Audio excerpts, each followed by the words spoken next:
আসসালামু আলাইকুম ভিউয়ারি, সবাই কেমন আছেন? আশা করি সবাই ভালো আছেন।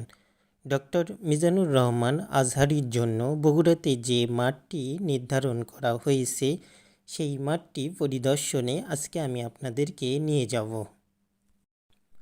প্রথমেই আপনাদেরকে আসতে হবে বগুড়া চারমাথা। বগুড়া চারমাথা থেকে নওগাঁ এবং ঢাকামুখী মহাসড়ক দিয়ে চলে যেতে হবে গোদারপাড়ার দিকে। গোদারপাড়া থেকে 400 মিটার দূরে দেখবেন যে বাংলাদেশ ইস্পাত ও প্রকৌশলীর সাইনবোর্ড রয়েছে। সেই সাইনবোর্ডের ঠিক দক্ষিণ পাশে একটি মাঠ। এই ভেন্যুটি পরিদর্শনে এসেছিল বগুড়া জেলা আমির আবিদুর রহমান সোহেল। তিনি এই ভেন্যুটি পরিদর্শন করে ভেন্যুটি নির্ধারণ করে দিয়েছেন। বিশাল এই মাঠে একসাথে 20 লাখ লোকের মতো মানুষ জমায়েত হতে পারবে।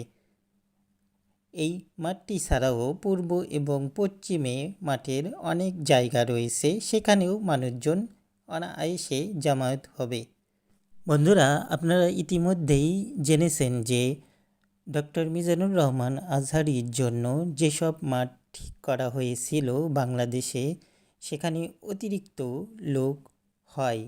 বিশেষ করে আমরা কক্সবাজারের পেকুয়াতে দেখেছিলাম একসাথে প্রায় 15 লক্ষ মানুষ জমায়েত হয়েছিল। তাছাড়াও লালমনিরহাটে 20 লাখ লোক, পটুয়াখালীতেও হয়েছিল প্রায় 15 থেকে 20 লাখ লোক। তো আশা করা যাচ্ছে বগুড়াতে এই মাঠটিতে 20 লাখের উপরের লোকজন জমায়েত হবে, এমনটি ধারণা করা যাচ্ছে। তো এখানেই শেষ করব। ধন্যবাদ সবাইকে।